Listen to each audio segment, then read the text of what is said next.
Welcome to June and to the official celebration of Pride Month. In 1999, President Bill Clinton officially designated June as Gay and Lesbian Pride Month to commemorate the anniversary of the Stonewall riots. Later, in 2011, President Barack Obama expanded the recognition to include the entire LGBTQ community. We always and everywhere celebrate the wonder of our diverse identities, and Pride Month is a time for celebrating the LGBTQ plus community and recognizing the impact that lesbian, gay, bisexual, transgender, genderqueer, intersex, and questioning individuals have had on history.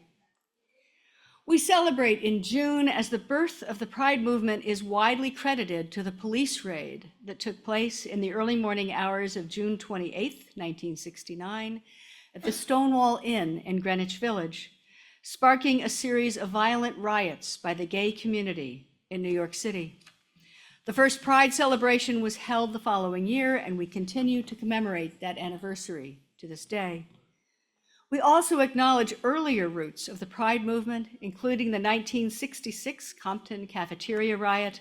Compton's was a 24-hour cafeteria in San Francisco's Tenderloin district that served as a haven for transgender people, particularly trans women and drag queens, beginning in the 1940s. In August 1966, 200 people fought back against police who tried to arrest a trans woman there without a warrant. Commemorations of that event continue in our time. There have been many events and assaults on LGBTQAI plus people, and it is vital that we remember and mourn the lives lost, lives forever changed by these actions of hate. And I believe it's also important to recognize that we are in a time of transformation and that resistance to change, sometimes violent resistance, is part of our human reality. Remember the flock of sheep in the rainbow sheep story who at first reacted in fear and resistance to rainbow's presence? That's bad. That resistance, no matter how painful, is one sign that our presence is creating the change we seek. Also vital is the part played by Vickie, the courageous sheep who took the risk to follow Rainbow's lead. Research on social change tells us that yes, the first person to do something new is important, but we also need the next person who joins them, because that brave soul opens the door to the many others who can become part of the movement. Vickie demonstrated for us what it means to be an explorer and an ally, and to energize a movement for justice, equality, and pluralism. Today I'll stop doing that. Today we'll hear reflections on identity by 5 members of this congregation, each unique, each a message from the heart, each showing the way into the journey of living into our authentic selves. So Vickie O'Doherty texted me last night and said, I've had a cold all week. I'm not sure I can talk. And then this morning, I probably can't speak today. And so I'm going to channel my inner Vickie O'Doherty. Now, I've told Vickie that she looks very much like my brother's sisters, the Irish side of my family, not surprisingly. And I've been told I look like my Aunt Winifred. Okay, so picture Vickie. I came out in 1975. That was 6 years after the Stonewall Rebellion in New York City, where I lived. That rebellion gave me permission to be queer after hiding it for years in high school and college and my summer jobs. If we look at the words coming out, it means that I chose to not hide who I am any longer. Most of my lies were about leaving out the gender of, quote, my friend, let the other person assume what they wished. I knew the straight world would always assume that I was with someone of the opposite sex. Being out meant that while I was still haunted by shame and fear, I would be courageous and tell someone that I was a lesbian. My first telling was to a lesbian hotline staff member who said, "Congratulations," as if I'd won the lottery. We used to have a joke that when someone came out, we would say, "Oh, you won the toaster." Later, I came out to my sister, who replied, "I knew that." And sometime after that, I came out to the rest of my siblings and finally my mother. I didn't come out to my father, but later on I heard him refer to me as a career woman. That was enough for me. All of them were supportive, although I do have a very religious sister-in-law who thinks that being queer is a choice. That is how it is for most queer people. We think of who it's safe to reveal ourselves to. And when I say safe, I mean that there is always the potential for violence, but we always look for allies who are in our lives. These are people who already know and love us. And sometimes it's a struggle for them to think of us in our new identity. They have to think about what this means for them. How does this change a friendship? Or what does it mean to a family member who has been there since we were children? Pride is something that queers have had to be courageous about. It's an inside job where we tackle the shame and make it stand up and be proud. Where we are afraid, but we come out anyway and speak our truth, even though we might be hated or condemned. We lose friends, family members, churches, and other social connections if we're honest about who we are. But there are always more friends to make, and sometimes family members realize that we are still the relative that they knew for years.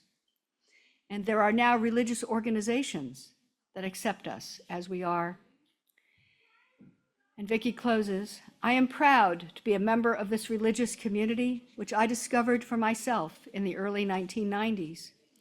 It is a place that has struggled with society's ideas about what love is, and now our denomination has moved to love as our central value. It's an inclusive word that means all of us, no matter what." Thank you, Vickie, for those words of power and love.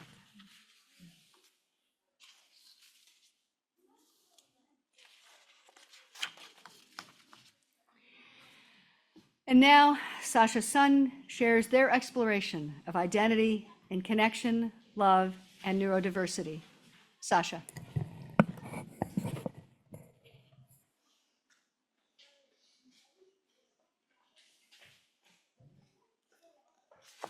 Hi, I'm Sasha's son. I kind of got into Vickie's thing and I forgot to come up. I guess I'll just start reading.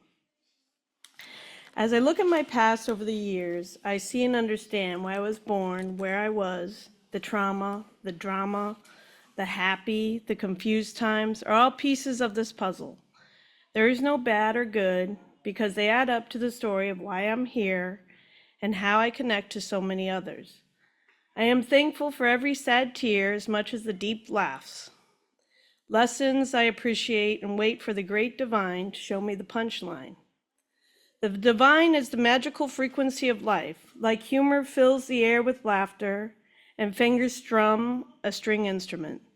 Things we say and think float into this magical frequency and make up the puzzle of our lives. Born in St. Louis, my mother said after my birth she didn't see me for hours. The nurses kept me away and used me as the model for showing young dads how to diaper a baby. As an artist model of over 20 years, this was my first gig. She said everyone loved me and I had a gentle way of bringing people together. In second grade, I just lost a tooth and everyone was amazed how I pulled it out myself. I'd have everyone within the time our teacher had disappeared from the classroom laying on the floor with their mouths wide open as I went around with a box of tissues trying to yank out each of their teeth.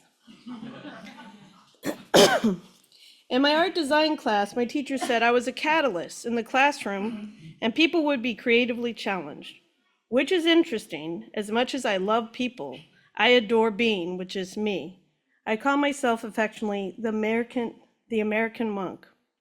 As an artist, a parent, a gardener, it is a mix of being with others, being with nature, and having time to reflect.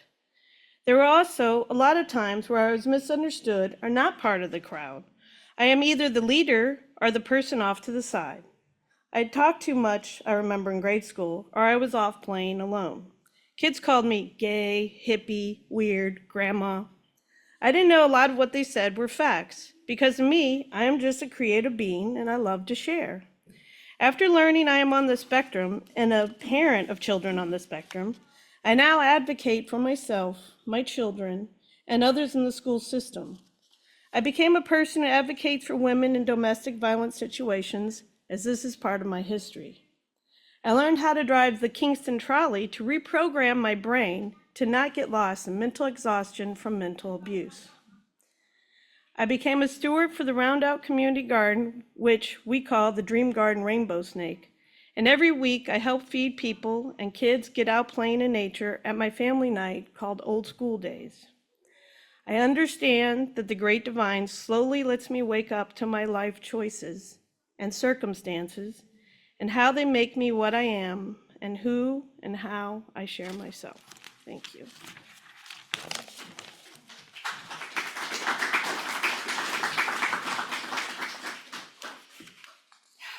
Thank you, Sasha. It's been a real experience this week as these reflections have come in, and I've sort of lived into each one. And now Paulie Pfieffer shares his reflection on his life, living his truth. Paulie.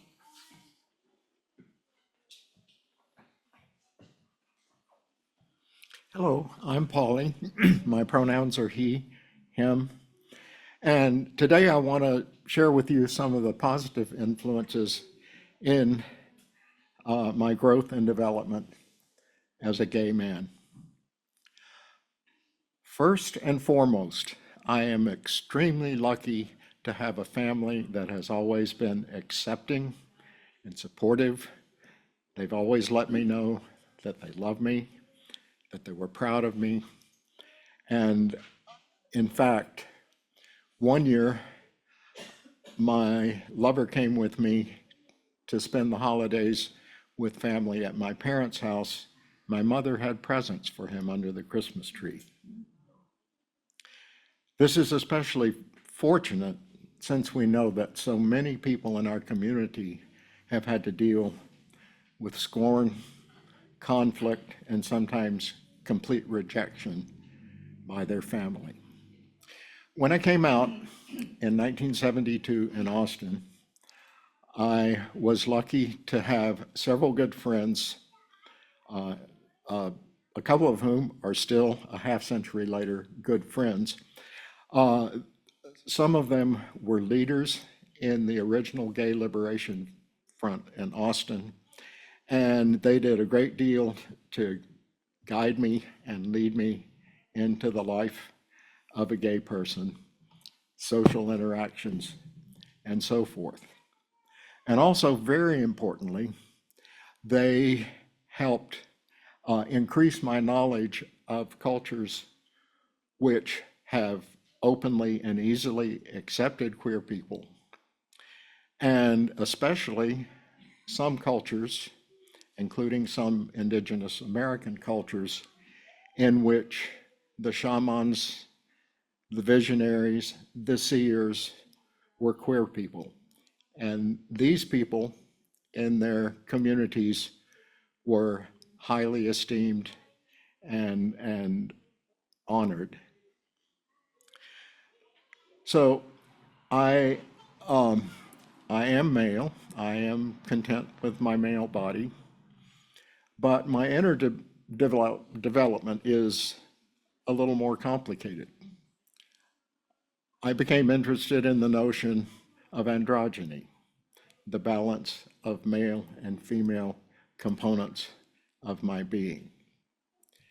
I actively seek to find a balance between the right brain and left brain components of my being. I am a massage therapist. I worked with, one of the things I studied and practiced was shiatsu. And this brought me in contact with the concepts of yin and yang, the energy from the earth, the energy from above. And in doing so, I have learned to see how these elements work within my body and within my spirit. So, long story short, all of this is a big part of how I have found strength and courage and how I have become the proud human being that I am today.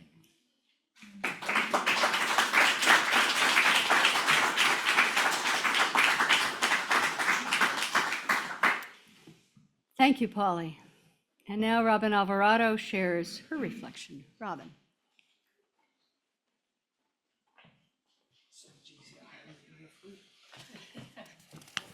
Hi, I'm Robin. My pronouns are she, her. A close friend once told me that I had it harder than she did. She's black and a woman. 2 strikes in this society built on racism and patriarchy. I'm a woman, queer, Puerto Rican, and Jewish. 4 strikes. We laughed, but knew I didn't have it worse since I don't have to worry because of the color of skin that I wear each time I walk out my door. I have white privilege until asked my surname, Alvarado. Then the tides turn. That conversation was 5 years before Trump's first term. We knew what society was like then and what it's like now. Trump has given permission to go full force without worry against many. But I celebrate me. I'm proud of who I am and who I am not. I am proud not to count myself among those who go full force living in a world of us versus them. I am proud to have people of all walks in my life. I am proud to be Puerto Rican. I'm disappointed in the fact that my son has gone through some of the same things that I did back in high school. White friends differentiating between his seemingly white skin, his Puerto Rican pride, and his black friends. I had hoped all that had changed since my high school days, but it hasn't, and we climb an uphill battle. But I must say that that is part of my pride, is in that. I do battle. I live my life, not the one accepted by mainstream society. I'm not just proud, I'm happy, I'm fulfilled, and I have a joyful life. I do not have to fit a mold created by others or scurry to keep it up. My wife and I wanted a family, so we had one. Our son is now 30 and our daughter is 28. 2 wonderfully caring adults adding to joy, and I have pride in them. In this society, as a queer woman, I've had to be defiant just to live my life daily in ways others don't even think to question. I've had to think differently before bringing children into this world. We wanted our children to know that their family is as valuable as any other, that labels are a product of society, not a definition of who we are as human beings. I remember when Sam was in 1st grade, someone passed a note along insulting another student by calling them gay.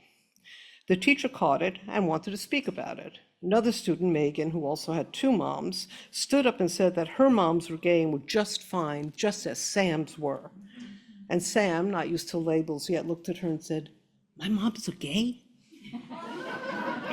Children haven't incorporated labels so deeply yet. Both kids have never felt separated or felt a lack in their home. We were just family. After 1st grade, more questions came to our kids, and they would come home cracking up and making up jokes and stories like, "Call 1-800-GOT-SPERM for your needs." So yes, I'm proud. I made the choice to be proud rather than hide. I am a proud queer woman, not due to my politics, but because I've always felt I have every right to live my life as I wish to. Being myself seems so much easier than being what others find acceptable.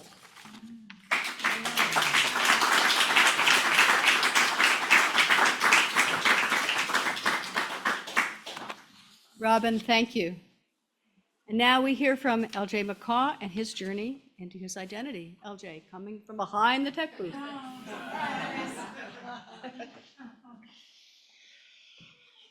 right. Hello, everyone. My name is LJ. I use he and they pronouns, and I identify as a non-binary trans man. I've been coming out in one identity or another for the past 15 years, which is half my life at this point. You'd think I'd have gotten good at it, but you would be very wrong. The first time I came out, my mother just flat out asked me if I was trying to tell her that I was bi because I was dropping handful-sized hints while I was trying to get my courage up to actually tell her. The most recent time was 3 sentences ago, and I agonized over the precise wording for like half an hour. I used to have a whole paragraph in there explaining my word choices, but you know what? Y'all can figure it out. The way people talk about it, coming out sounds like a single event. You do it once, and that's it. You are officially out of the closet. In reality, coming out is a process. You have to tell everyone. And then, if you change your mind or your pronouns or anything else, you have to tell everyone again. Up until recently, I've mostly been content to not make too many waves and to let people who already know me assume that, things were mostly the same. But once I moved here, for those of you who don't know, I used to live in Maryland. Now I live up here. Once I moved, everyone who knew me since I was a kid was far away, and I got to experience my identity free from all of these assumptions by people who had known me for years. Once that cat was out of the bag, there was no putting it back in. So I've had to start having some hard conversations. I'm lucky enough that so far I haven't had any outright bad reactions to my coming out as trans. A lot of confusion, a couple of invasive questions, all that sort of thing. But overall, the experience has been of a lot of very confused people who really don't have the script for this sort of situation, but are trying their best to be supportive, which is great. One aunt of mine in particular had a response that really resonated with me. She said, "Isn't it so good to be yourself?" And you know what? It really is.